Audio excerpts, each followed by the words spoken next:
Moin, welcome to episode 296 of the Yellowwallpod. I'm your host Stefan Buczko, and today we talk about Borussia Dortmund's yet again 2-2 draw against SC Freiburg on Saturday. For all that and more joins me the one and only Lars Pollmann. Hello Lars, how are you doing? Are you back on track after catching a deadly man flu last week?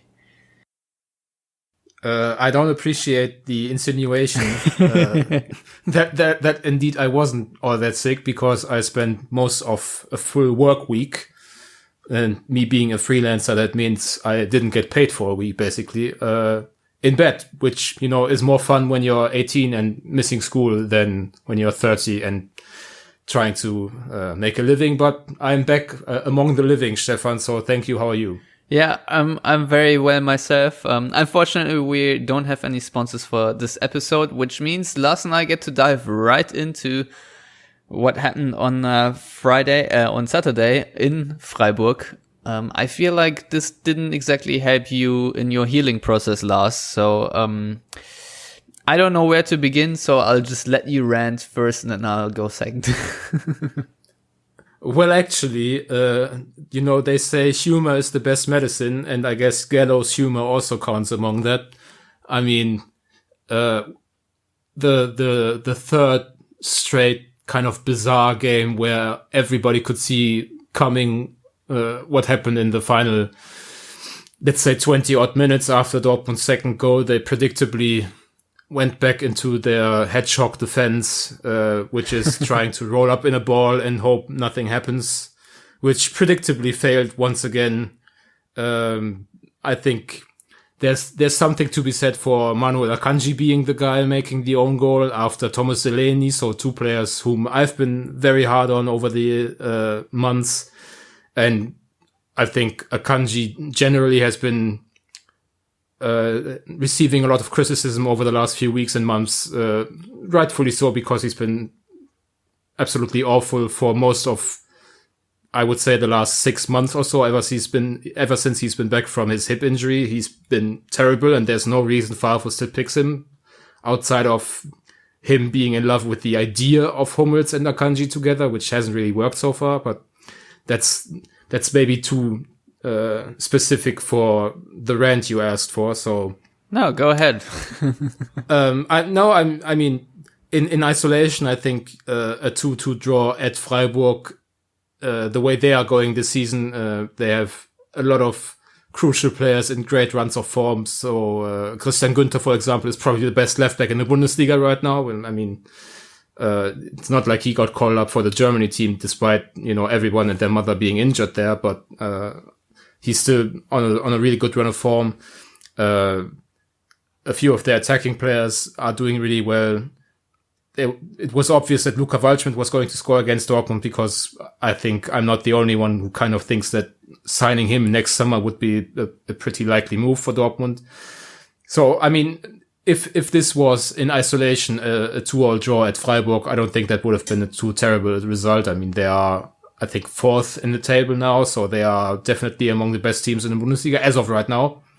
But obviously, after already dropping 4 points off leads against Frankfurt and Bremen, playing at your favorite opponents based on statistics, I mean, they haven't lost and still haven't lost to Freiburg since, I think, 2009 in the league. You would definitely expect more, but I mean, this is basically who Dortmund have been, especially away from home, outside of a couple of games. Incidentally, one of them at Freiburg, which in my opinion was one of the best performances of all of last season, certainly the second half of the season.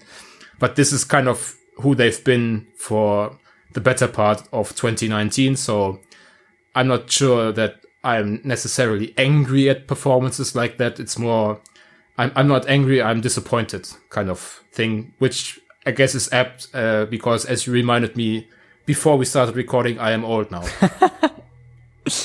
Right. Yeah, no, I mean, here's the thing. So, my wife and I went down to Easton where my mother-in-law lives, and she is 77 years old, and she invited us for a lunch to celebrate my green card, and she, I think in her whole life, has watched now 10 games of soccer or whatever, and even she pointed out to me that Borussia Dortmund, well, she could not understand. She was asking me about the game plan, why in the hell they just try to run down the clock and not attack anymore. And she also asked me why players just fall down and wait for a call and not get back up and defend Mr. Hakimi.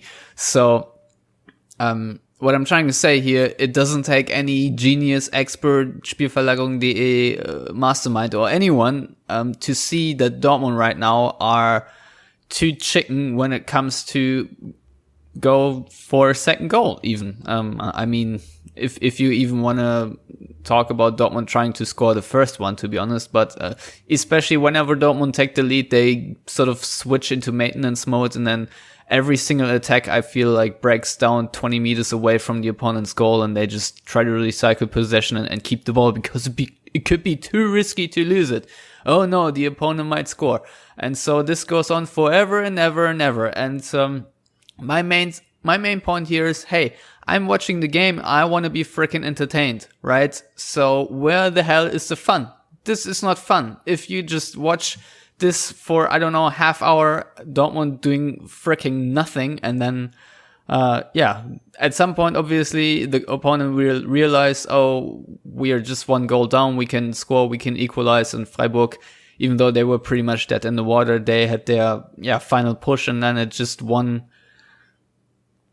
It wasn't even a good cross, just one bad cross into the box. Akanji deflects it right into, I think, Waldschmidt's path it was. I don't know, correct me if I'm wrong, because Hakimi and Akanji can obviously communicate.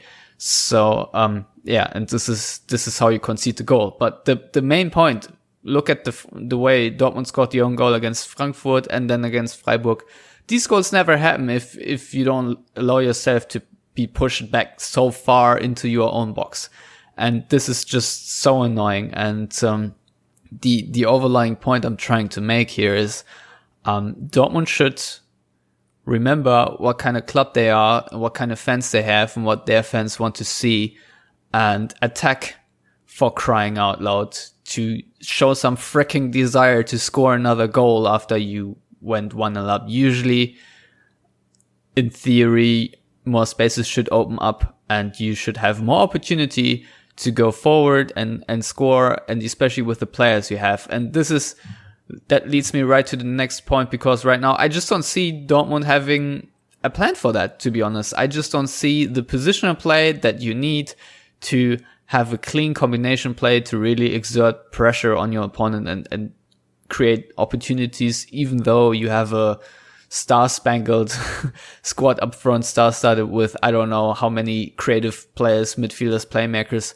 that all can do that, but there's nothing. There are no runs, there are no passing angles, no speed.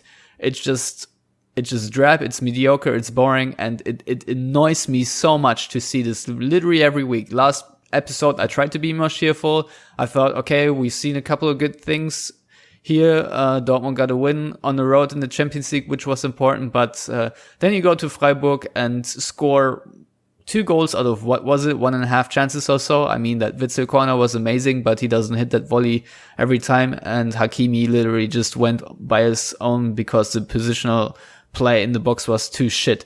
So, but I don't really recall any other big chances. So this is really nagging me, and I think you, Lars, wrote about it for Fußball.news, basically, that this is not, going along with Dortmund's DNA. Yeah, I mean, everything you've just said, I would underline, basically. I mean, Dortmund, they are trying as a club. I don't think the team, but the club tries to portray a certain image. And certainly the fans also have a level of expectations of the team. And I still think, even though it's a bit cliche to say in Dortmund, all their fans want to see is that you give your all, and even if you lose, that's okay. I mean, that's something from maybe 10 years ago. I mean, I think these days, fans in Dortmund also expect some level of success and some level of, however people want to define beautiful football or entertaining football or whatever. But given how this team is operating on match days, they go against what their DNA or the DNA the club's portraying outwardly, what that is. I mean, as you said, Dortmund don't attack for a second goal or even the first goal. I mean, against Freiburg, they needed a Witzel worldie. They needed individual class in most games this season. I don't recall outside of the Augsburg game where also the defense and goalkeeper Thomas Kubik. I was going to say they had individual class or lack thereof by the goalkeeper then. Yeah, I mean, outside of that game, there wasn't really one, and maybe the final 13 minutes against Cologne, there wasn't really a single game where you can kind of point out, or that you can point out and say, this is how Dortmund should look in 2019. This is how they drew it up, and this is why they bought all these players and collected all this talent. I mean, basically what they are doing is they are putting 11 players on the pitch and say, you know, try to get something done by yourselves, because there seems to be no real plan as to what they should do in possession, out of possession. As you said, the positional play has been horrid for Dortmund this season.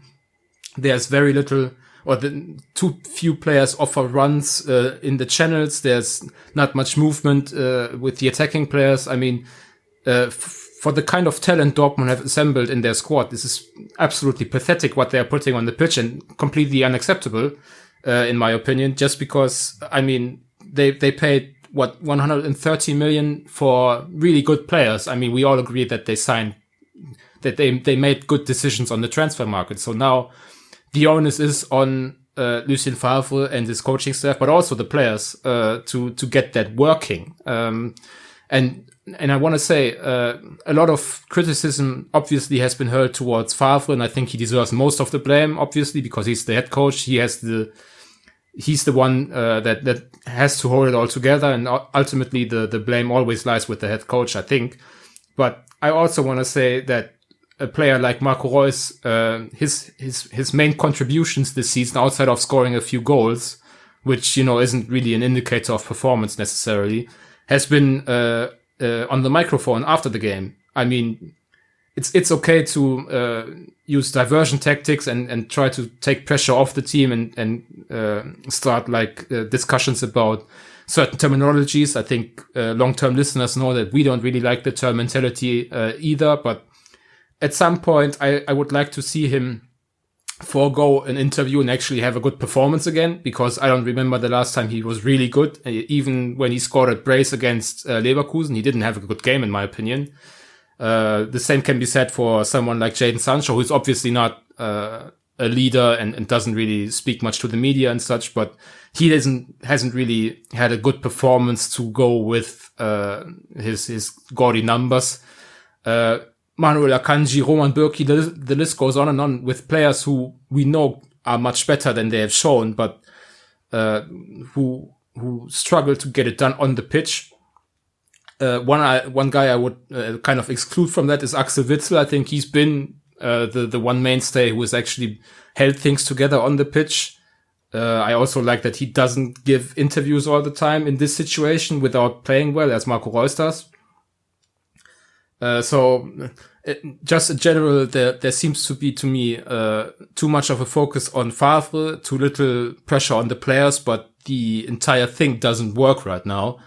And that's something that they kind of have to fix quickly, because if you look at the schedule they've played so far, the hardest game for Dortmund has been Freiburg, who, as I said before, are pretty good this season, but they are still their favorite opponents and haven't beaten them since the early Jürgen Klopp days. So I think Christian Streich, who's the longest serving Bundesliga coach, had like 3 goals against Dortmund in all his years at the helm at Freiburg. So that was a game they still were expected to win. Now, after the international break that's currently going on, they are playing Gladbach twice. They're playing Inter Milan twice, who are really good this season. They are playing Schalke, who are doing well. They're playing Bayern, and they're playing Wolfsburg. Unless you subscribe to the theory that Dortmund will do better against decent teams, they are in real trouble if they keep this level of performance up. So we are talking right now about Dortmund being 8th and having, I think, 4 points or lacking 4 points on league leaders Gladbach. That could turn into 7 points on the first match day after the international break. And going by the performances they've put on the pitch in the last few weeks, I wouldn't be surprised if that turned out to be 10 or 12 points when the next international break in November comes around. And if that's the case, I think we are talking about very drastic changes that need to be made. Yeah, I think by then we'll actually have a real coaching discussion. I mean, Michael Zorc, the sporting director, now is on the record. And I think Watz was it, where he said we don't have a coaching discussion at Dortmund, which really is the entire season so far in a nutshell, that even he has to go out and say that. Says it really all. And I have to say, Mats Hummels saying after the Freiburg game that Dortmund were a bit unlucky in the last 2 games with their own goals, and if they were not as unlucky, they could be top of the table. While that might be true in viewing these isolated incidents of their own goals. Also, if my grandmother had wheels, she would have been a bike. She would have what? Sorry, your connection just... She would have been a bike. Yeah. That's a nice German idiom. I don't know if that translates, but yes. That's not a German idiom. It's a famous quote from an Italian chef on, I think, British TV. But I think people need to search for that video to make sense of what I just said.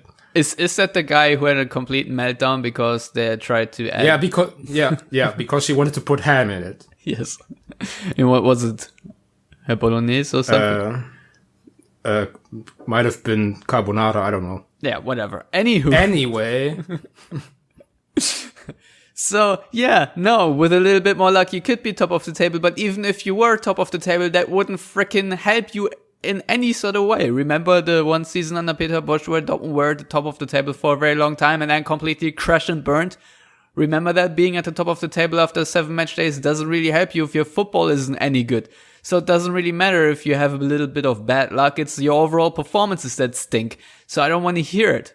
I really don't. I mean, everyone sucks right now, but not in the way that Dortmund suck. So get the fuck out of here with this bullshit. I just don't want to hear it anymore. I can't. I literally cannot hear it. So what I would recommend is getting players like, for example, Julian Brandt into, I don't know, maybe get him a personal trainer that teaches him how to defend and lump in there Jadon Sancho and all the rest of players, because that's, I guess, the basic, right? If we look at how Dortmund did not defend the 2-2, before the switch of play, when the ball was still on Dortmund's right side and Jadon Sancho didn't really close down anybody. These are exactly the moments that where I really cringe, because that is like very simple, that you just run a couple of yards, close down the angle, get into the opponent's face. If he beats you, you at least take a bit of time or force a heavy touch so another defender can help you out. But no, they just marshal the opponents and give them time to cross and pass around, and it's just unnerving. As you said, we can talk about the positional play in the final third, how Dortmund don't create anything, but then, if that's not there, at least freaking fight for it. I mean, do you want to win the championship or do you not want to win it? I mean, it's the 98th, 88th minute or whatever. There should still be enough energy to make a small run to defend. And that's really annoying. So, Lars, do you think it said a lot that Julian Brandt got subbed in for the injured Piszczek and then late in the game got subbed off again? Was this Favre really telling him what he thinks of the defensive performances of the how many years is he old? 23, 24 year old now?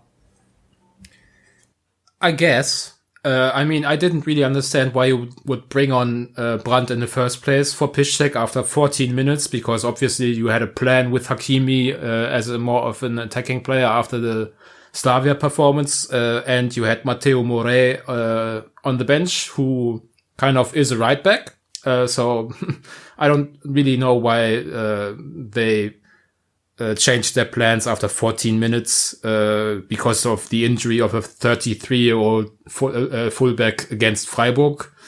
So that tells you something as well. Then Brandt comes on, but has to play again on the wing, which clearly isn't his favorite, and he hasn't really done it well for Dortmund so far.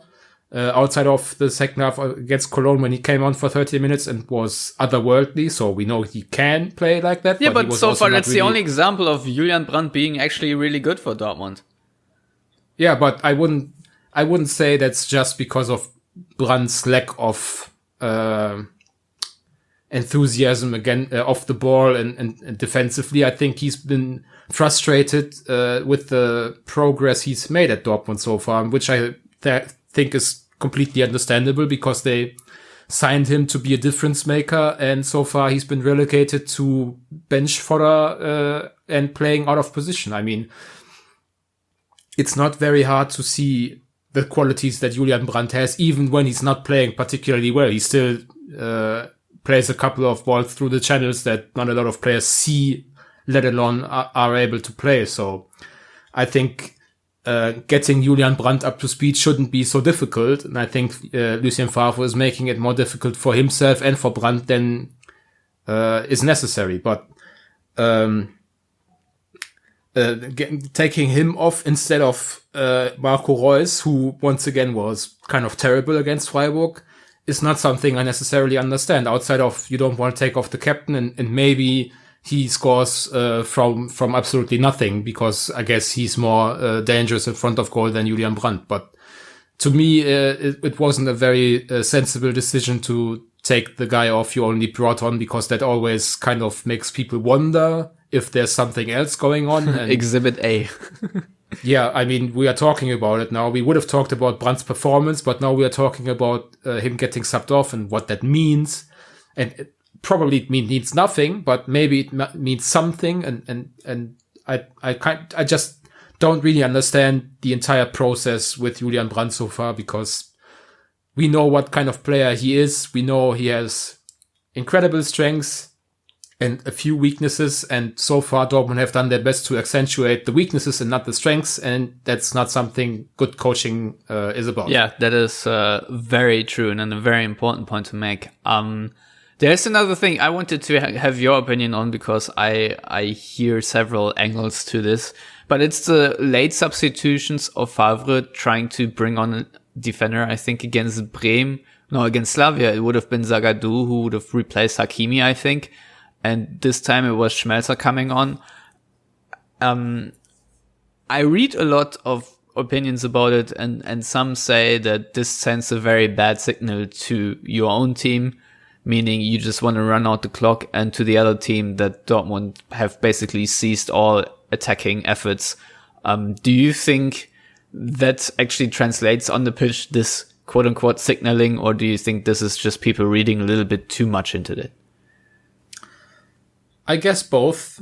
I would certainly say that it does send a message to your team, especially when it's like a center half. I mean, it used to be Toprak last season quite a few times, and Zagadou has been brought on late.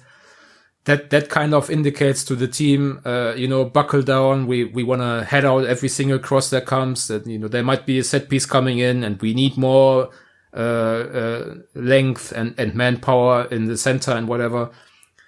So I do think that this is kind of an image Lucien or Dortmund play in the image of Lucien Favre, especially late in the game, and because he's so timid and afraid of dropping points from leading position, that's actually like a self-fulfilling prophecy, and it happens more often.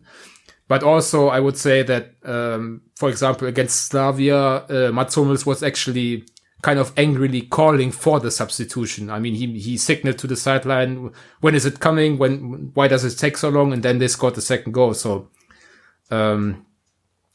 it kind of seems like, this is something that Dortmund have intrinsically, kind of accepted as their model, and way to go late in the game to bring on another defender. And I mean, I wouldn't do that, because I think the best, defensive sub is bringing on pace and trying to exploit the spaces the opposition offers you when they are pushing for an equalizer or even a late winner, I think I would typically look to bring on someone like Hakimi if he's on the bench late in the game instead of Zagadou or back in the day Toprak. So I guess that's kind of a question of preference, but it also speaks in general of the lack of security and assuredness Dortmund are showing, and the timidness of, I guess, the head coach that kind of reflects on the team. And I don't really have a way to reconcile that, because I mean, it doesn't work. Like if bringing on Toprak last season would have secured them 2 vital points wherever they dropped 2 vital points late in the game. I don't have an example at the top of my tongue right now. But we all know it went wrong. Yeah, I mean, then you'd have something to point at and say, see, last season, I don't know, at Bremen, I brought on Toprak and he made the final clearance. Hurrah! That was what kept us in the title race for a week longer or whatever it was. But I mean, time and time again, they've been burned for this. And now, especially with Schmelzer, I mean, I love Marcel Schmelzer. Everybody knows that, but he has no business coming on in the 78th minute to make his season debut, defending a narrow lead with, like wholesale tactical changes to accommodate for a left back. Like, he's not even good in the air. I mean, what was that about outside of him being experienced player? But I mean, that experience helped you absolutely nothing. It would have been better even to bring on Jakob Brun-Larsen, whom I don't rate at all, but at least he is a forward-thinking player and can run quite quickly. I mean, I just generally don't understand and don't like the line of thinking that Dortmund are showing time and time again. And I mean, they have been burned and they will continue to be burned by it. Yeah, I don't see any change in that sort of approach, to be honest. I mean, I feel, just my speculation, but I really feel like it took a lot of lobbying by the players to actually change the freaking approach to set pieces. I don't know what the role of Mats Hummels has done there, but maybe he has a bit more, I don't know, power when it comes to lobbying the coach, because we know from the past, from his tenure with Klopp and Tuchel, that he is very opinionated and does not, just sit idly by if he thinks something is going wrong. Another thing real quick I wanted to discuss with you overall is, do you think that Lucien Favre is still on the lookout for a team and a style of play in general? If we look back to his start of last season, and we had, I think, Marius Wolf playing away to Hannover at first, and Reus on the wing, and then we had Kagawa, I think, as a striker against Hoffenheim on the road and stuff like that. And now we see Hakimi on the left wing and a lot of different formations so far. Do you think that Lucien Favre is still searching for something, that he feels like he needs to constantly change something, but because things just haven't clicked and he's on the lookout for that? And if so, do you think this is something we might have already figured out by now? It does feel like he's kind of throwing things at the wall to see what sticks. I mean, especially with Hakimi, for example, as an attacking player, like that worked against Slavia. So obviously it also was the plan against Freiburg. I think that kind of seems to me like what we call in Germany a fixe Idee. So something that seems to work on the surface, but hasn't really been proven over time. The same, or not the same, actually, the opposite happening, for example, with his insistence on Witsel and Delaney again, despite Dahoud playing well against Bremen and despite the team's general setup, to me at least, calling for a more attacking approach from central midfield. So maybe even a system change to accommodate for Brandt, as we talked about earlier. So it definitely feels like he hasn't found his groove yet, even though at the start of the season, when the results were still good, he actually played most of the time the same players. I think after like 5 or 6 match days, I think 14 players had accumulated more than 90% of all playing time in all competitions this season. So there wasn't a lot of rotating going on. There were basically a starting 11 and then the same 3 subs all the time, or one of the subs replacing someone from the starting 11, but the replaced player would then be subbed on. So there wasn't really, that's why Mario Götze didn't get a chance. That's why Mahmoud Dahoud hadn't played much. So they've gone away from that. Obviously injuries play a part in that. And for example, Guerrero being needed at left back most of the time with Nico Schulz out. So he's not an option in a position further out the pitch. Especially when Piszczek was also out because Hakimi had to play on the right then. But, you know, to me, it kind of reeks of desperation almost when you change things around constantly, without getting actually results, like, and without following like one clear plan or yeah, I mean, that was kind of what I was going for. I mean, you won the game at Slavia, but that was only a result in terms of they got 3 points, but the performance was abysmal in my opinion, or mostly abysmal. The 2-2 against Freiburg isn't a terrible result, but also the performance was really bad again. The same can go for the Frankfurt and the Bremen game. So, whatever his ideas were, of Lucien Favre to make these decisions in terms of the starting 11, they never really came off so far, but he's sticking with some of them, to a degree that I don't understand, especially, Manuel Akanji. The insistence on him playing is absolutely beyond me. And the second part of your question, whether, I mean, typically you would assume that a coach in his second year who has kind of a streamlined squad because they let go of a lot of these bench or reserve players that don't really factor into things, but kind of cloud the training picture. I mean, they are all gone, so you only have like, I guess 17 or 18 players who you would typically think of as starting 11 material, and a couple of those are always injured. So usually you only have to make 1 or 2 decisions before a game, especially when you won a couple of your last few games. But that hasn't happened, and that's still something that seems to be that they seem to be searching for. Which again, in the second year with now 3 transfer windows under this current coaching staff and in this general setup, also with Matthias Sammer, Sebastian Kehl, and in front office roles, if we want to call them that. I mean, that's not a great sign for Dortmund's general identity, I guess, in footballing terms.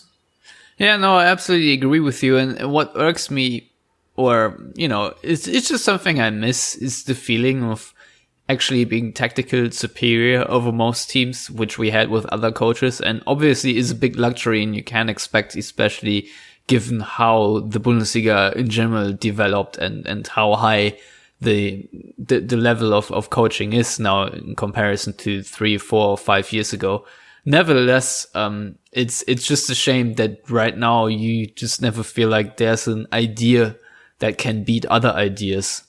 I don't know. I'm just very disappointed and a little bit flabbergasted at what Dortmund are showing week in, week out right now. And I think I just raised or had too high expectations. I honestly did, because I thought, well, this second season under Favre, you know, we might actually see the positives again from last season and fix the negatives. But, so far, I feel like a lot of the good stuff has been wiped away. So, that all being said, what are the positives out of this game? Dortmund, for example, didn't concede from a set piece. Anything else, Lars, that you would like to highlight that was really good and something Dortmund can build on? Honestly, no.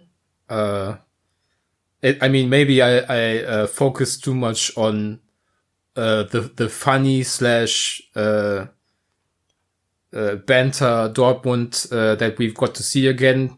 But I mean, I don't really recall anything that made me go, hey, that's something they can build on. I mean, I don't expect Axel Witsel, as you pointed out earlier, to score worldies all the time now. And like, I don't expect Torgan Hazard to still pick up easy assists from corner kicks all the time. I think he has 4 assists and 2 or 3 of those coming from corners.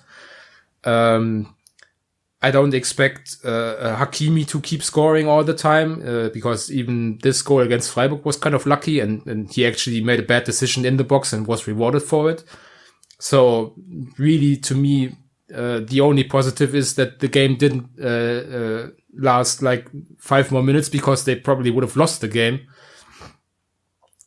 Which, I mean, if I thought Dortmund were capable of making the right adjustments after defeat, I would have welcomed dropping all points at Freiburg if that made positive change for the rest of the season more likely. But to me, the entire setup, especially with Lucien Favre's nature as a coach, screams that they are going to keep playing like this. And as I alluded to earlier, the schedule being so much tougher, I think the likelihood of us making or having basically the same talk but with a worse picture in the standings like 3 or 4 weeks from now is pretty high. Yeah, I agree. I mean, the only positive I could, like, if we're clutching straws, is that at some point, I guess, some players will pick up their individual form, but that doesn't mean there's going to be a more cohesion, especially attacking-wise. So maybe it just needs time, and then there will be a development. Maybe, I don't know. I just don't see it right now. So, yeah, I think we can stop it here, knock it on the head, because I'm also not in the mood about, talking about this too long. I mean, we had a weekend where Bayern lost, where Schalke got a very late equalizer. There was, and Leipzig also drew. There was so much potential for Schadenfreude, and all that was ruined because Dortmund just couldn't get their shit together. So, yeah, you can find Lars at Lars Pollmann on Twitter. You can find me at Stefan Buczko, and fuck you, I won't even say the rest because I'm done now. Goodbye.